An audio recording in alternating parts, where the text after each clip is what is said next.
পরিকল্পনা আমি পূরণ করার চেষ্টা করছিলাম, সফল হতে পারি না। আমার রেস্টুরেন্ট ছিল উত্তরাতে, 7 ফ্রেন্ড মিলে দিছিলাম, আমরা লস করেছি, আমরা বেচেও দিয়েছি, 1 বছরও থাকি নাই। সো আমার অভিজ্ঞতা খারাপ, টাইম দিতে পারি নাই। সো অন্য তারকার মতো পকেট থেকে 10 জায়গা থেকে টাকা আসার জায়গা আমার নাই। আলহামদুলিল্লাহ নাটক করে কামাচ্ছি।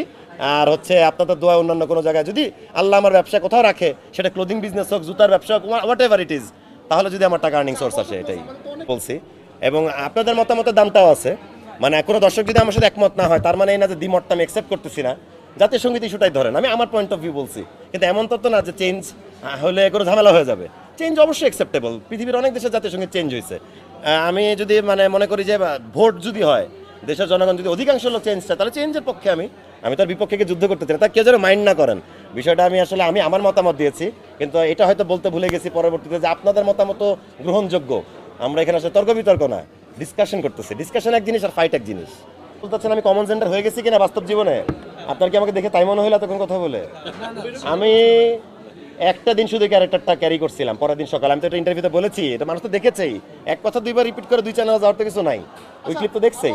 না, তার অ্যান্সারটা দিয়ে নেই। যেমন আমি সকালবেলা পর্যন্ত আমি আম্মুকে নাস্তা চাওয়ার সময় কোমরে হাত দিয়ে যারা বলছে যে আম্মু নাস্তাটা দিতে পারবা কিনা, তো এই কোমরে হাত দেওয়ার বডি ল্যাঙ্গুয়েজটা আমার কাছে মনে হচ্ছে যেটা আমি না, আমার তো সোজা দ্বারা কথা বলা কথা।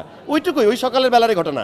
আম্মুর হাতে মেহেদি ছিল, আমার হাতে নেল পালিশ ছিল, একটা ছবি তুলছিলাম, ছবিটা ফেসবুকে পোস্ট করা আছে, এরপরে রিমুভ করে ফেলছি আমি আমার রিমুভার দিয়ে নেল পালিশ, দ্যাটস ইট। তারপর আমি আবার আগের জায়গায় শার্ট প্যান্ট পরছিলাম, মনে আছে, পারফিউম মারছি, রেস্টুরেন্টে ঘুরতে গেছি, আমি এনজয় জিনিসটা যে আমি আমার জায়গায় আছি।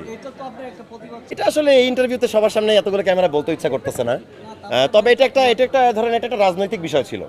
আমি ইনভাইটেশন পেয়েছিলাম যে আমার রাজত্ব শেষে একটি দলের হয়ে যদি ভালো কিছু বলতে পারতাম 1-2 মিনিট, ওই বিষয়টা আর কি। আমি করতে রাজি হই নাই, এটুকুই। এছাড়া এমন কোনো আর কোনো মনোমালিন্য হওয়ার মতো আর কিছু হয় নাই, এইটাই আর কি। ইস্যুসটা ব্যক্তিগত না, ইস্যুসটা অন্য জায়গার দিয়েছি। কারণ আমি তো নিজেই যার সিনেমা হলে সিনেমা দেখতে যাই, আমি যদি তার ফ্যান হই বা এরকম সমতুল্য নায়ক আর বাংলাদেশে এখনো নাই মুভি স্টারদের মধ্যে, তাহলে কেন নয়? তার ব্যাপারে নেগেটিভ বলার তো কিছু নাই। তবে আমার একটা এক্সপেকটেশন আছে ওনার কাছে, উনি যেহেতু একদম একমাত্র আইকন আমাদের দেশের, তার কাছে কেউ নাই এই টাইপের। সো উনি যখন দেশের আন্দোলন হোক বা যে কোনো ইস্যুস হোক, জনগণের পক্ষে কথা বলে, এটা আমার এক্সপেকটেশন আর কি। একটা ফ্যান হিসাবে তার সেলিব্রিটির কাছে এক্সপেকটেশন, ওটাই বলা। অবশ্যই আমি তার ফ্যান, আমি তো তার ফ্যানের আমি ফ্যান তার। আর কোনো আমাকে মুভির নায়কের নাম জিজ্ঞেস করলে আমি আর কারোর নাম জানি না, আমি তার ফ্যান, তার অভিনয়ের ফ্যান। ওভারঅল অরা যেটা একটা সুপার হিরো যেরকম হতে পারে মুভি স্টার, তার আউটফিট, তার কথা বলা, তার পার্সোনালিটি, তার যেখানে জায়গায় ডিলিংস, ইটস ভেরি নাইস। অবশ্যই শাকিব খান এমন একজন নায়ক, তাকে নিয়ে যখন একটা ছবি বের হয় তখনই মানুষ তাকে নিয়ে আলোচনা করেন এবং সমালোচনা করেন। এখন আপনি ইন্টারভিউটা তো আমার নিতেছেন, আমি তো শামীম হাসান সরকার। সাকিব খান নিয়ে 5টা প্রশ্ন করলে এটা আমার মনে হয় আপনি ক্লিপ বানাবেন সাকিব খান এর ছবিটা দিয়ে, সেটা আমার জন্য বিব্রতকর। আমি মনে করি যে আমি আসছি, আপনি আমাকে প্রশ্ন করেন, আমার ক্যারিয়ার রিলেটেড প্রশ্ন করতে পারেন, সেটা আমার কাছে আনন্দদায়ক। এবং মানুষ তো আলোচনা করবেই, মানুষ তো আমার নাটক করে হলে আলোচনা করবে, যে নোন তাকে নিয়ে আলোচনা হবে, সেটাই তো পৃথিবীর নিয়ম, ওইটাই আর কি।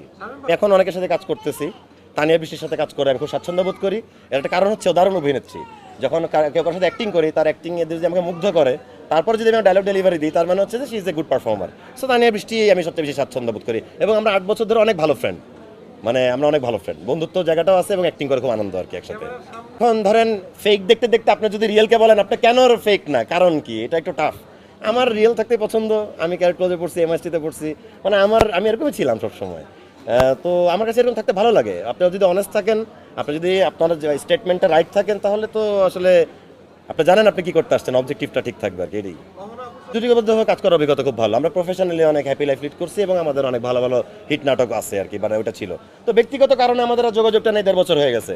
এখন 1.5 বছর পরে যদি আমাকে জিজ্ঞেস করেন তার কথা, সেটা আসলে ধরেন 1.5 বছর পর আপনার জীবনে আপনাকে জিজ্ঞেস করেন কেমন আছে সে। সো এটা যদি পাবলিক ফিগার দেখে শুনতে হয়। বাট আমাদের ক্যারিয়ারে কোনো অভিযোগ ছিল না, প্রফেশনাল লাইফে আমরা ভালোই নাটক করছি আর কি। আসলে এক হওয়া উচিত না, আমি মতামত বলছি আমার ইন্টারভিউতে আগেও। কারণ আসলে আমরা তো সবার শিল্পীরা হইলাম, সব ধর্মের সব বর্ণের সবার আর কি। আমরা কোনো স্পেসিফিক কোনো দলের হয়েই এক হতে পারি না। আমরা একটা রেস্টুরেন্ট আসতে পারি, সেটা পর্যন্ত বলতে পারি। আমরা কোনো ব্র্যান্ডকে ভালো বলতে পারি যদি আমরা সেটা যাচাই করতে পারি। কিন্তু কোনো দল ভালো হতে পারে, তাদের কোনো খারাপ অ্যাক্টিভিটিস হবে না, সেটার গ্যারান্টি আসলে আমাদের শিল্পী হিসাবে দেওয়া উচিত না। মানুষ কষ্ট পায়, কারণ এটা মানুষ কষ্ট পায়, আমি মনে করি, আমি ফিল করি। আমি ব্যক্তিগতভাবে কোনো দলও করি না, আমার কোনো আগ্রহ, তাই কে কি করলো এটা নিয়ে আমিও জানি না। এটা তো জনগণ দেখতেছে কে কি করে, কে আলো আসবেইতে আছে আর কে আধারে আছে, সবাই তো জানি। ফিরে আসি নাই, সিচুয়েশন ছিল না, নাটকের শুটিংয়ের ব্যস্ততা ছিল। এখানে একটা আলাদা স্ট্রাগল আছে, আপনি যদি এখানে একটু অ্যাবসেন্ট থাকেন তাহলে একটু পিছিয়ে যাবেন এই গেমে। সো একটা ব্যস্ততার মধ্যে পার করতেছিলাম দিন। তবে ম্যাঙ্গো স্কোয়াড ইনশাল্লাহ আবার কাজ করবো, যেহেতু এটা দিয়ে আমার মিডিয়াতে আসা। ম্যাঙ্গো স্কোয়াড করার পরে আমাকে টিভি অ্যাক্টর হিসাবে আসলে ডিরেক্টররা নেয়। সো এটা আমার দায়বদ্ধতার জায়গা, যে এটা আমার রুট, আমি আমার রুট ভুলে যাই নাই। ম্যাঙ্গো স্কোয়াডের দর্শকদেরকে বলতে চাই, আপনারা একটু ধৈর্য ধরছেন অনেক দিনই, আর একটু ধৈর্য ধরেন, 1-2 মাসের মধ্যে ইনশাল্লাহ দারুণ একটা সিরিজ নিয়ে ম্যাঙ্গো স্কোয়াড হাজির হবে ইনশাল্লাহ। অনেকগুলো নাটকের শুটিং করেছি, যেমন লাস্ট মাসে আমি 7টা নাটকের শুটিং করলাম। ইনশাল্লাহ এগুলো 1-2 মাসের মধ্যে সামনে আসবে, মানুষজন ভালো কিছু দেখতে পাবে। মানে একটা যে চেষ্টাটা করছি গল্প চেঞ্জের, ওই জায়গাটা মানুষ আস্তে আস্তে দেখতে থাকলে বুঝতে পারবে আর কি। আমি নেক্সট ডোর গল্প চুজ করতেছি এখন, যেটা রিয়েলিটিতে সম্ভব, মানে পাশের বাসার ছেলের গল্পটা, যেটা আমরা দেখি অবাস্তব অলৌকিক, মানে ওই যে ওইটা করতে চাচ্ছি না, ওইটা থেকে একটু বিরতি, হয়তো আগে করেছি এখন করতেছি কম। আমি লিখেছিলাম যে পাশের বাসার ভাবিটা আসে নাই পয়েন্টে, জামাই বউ শ্বশুর শাশুড়ি ভাসুর এই সেই নোয়াখালী বরিশাল, মানে যা যা এরকম হয়েছে 100 নাটক, বা ধরেন এখন এই ট্রেন্ডিং চলতেছে প্রবাসী নাম দিয়ে নাটক হলে একটা ট্রেন্ডিং চলতেছে 100 নাটকের নাম প্রবাসী, ওই জায়গাটা আর কি অ্যাভয়েড করতে চাই। মানে সবাই করছে দেখে যে আমি করবো বিষয়টা তা না, আমি নতুন কিছু করতে না পারলে আমার দর্শক গ্রহণযোগ্যতা তো হারায় ফেলবো, ওই জায়গাটা ধরে রাখার জন্য নতুন কিছু করার চেষ্টা করতেছি আর কি, গল্পের চেঞ্জ আনছি আর কি। কিন্তু আমি কাজ করেছি একটা খিজিরাত খান ভাই মিস্টার বাংলাদেশে, আমি একটা রোল করেছিলাম ক্যারেক্টার আর্টিস্ট, তার বন্ধুর 4-5টা সিকোয়েন্স করেছি। কিন্তু বড় পর্দায় আসলে ছোট পর্দায় আমি হ্যাপি, আমি এখানে অনেক কিছু অ্যাচিভ করতে চাই, অনেক কিছু শিখতেছি, অনেক কিছু জানতেছি। বড় পর্দায় করবো কাজ, প্রত্যেকটা আর্টিস্টেরই তো বড় পর্দায় কাজ করার ইচ্ছা আছে, আমারও আছে, ইনশাল্লাহ হবেও। কিন্তু this is not the right time. Right time হলে আমি নিজে টের পাবো, এটা মানুষের রিকোয়েস্টও হবে, ডিরেক্টররা ডাক দিবে, এটা আমার বিশ্বাস। বলতে চাই যে দোয়া করবেন আমার জন্য, আমি যেন সেটুকু যোগ্যতা অর্জন করতে পারি, আপনারা যেন হলে গিয়ে সানন্দের সাথে হাততালি দিয়েই আমাকে বরণ করে নিতে পারেন, এমন সুদিন যেন আসে, সেটা আমিও দোয়া করতে বলবো তাদের সবাইকে। বিশ্বের সাথে তাল মিলানোর থেকে অনেক পিছিয়ে আছি আমরা, আমাদের সব ক্যামেরা আছে, ক্যামেরা চালানো মানুষ আছে, বাট কালার করা মানুষও আছে, আর্টিস্টও আছে, কিন্তু কি জানি নাই, যে কারণে আপনি কম্পেয়ার করতে পারবেন যে আমাদের নেটফ্লিক্স কন্টেন্ট হচ্ছে না, যে কি যেন নাই, ওই কি যেন নাইটাই ঘাটতিটা পূরণ করতে আমাদের আরও কিছু বছর লাগবে। তবে আমাদের যা চেঞ্জেস তো আসতেছে, আপনারা তো দেখতেই পাচ্ছেন যে পজিটিভ চেঞ্জেস তো হচ্ছেই।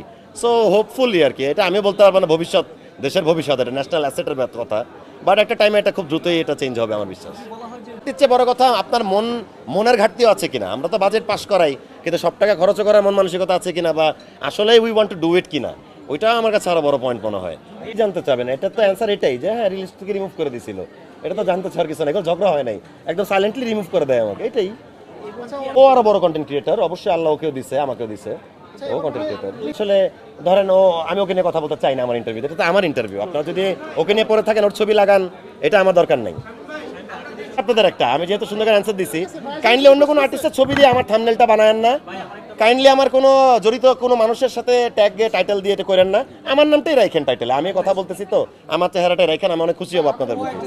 ছিল এটা যে করোনার সময় যারা ডিউটি করছিলেন কমনজেন্ডাররা, তারা তাদের কোভিড হওয়ার পরে তারা হচ্ছে ইয়ে করতে পারে নাই, তাদেরকে অ্যাডমিট করে নাই কেউ।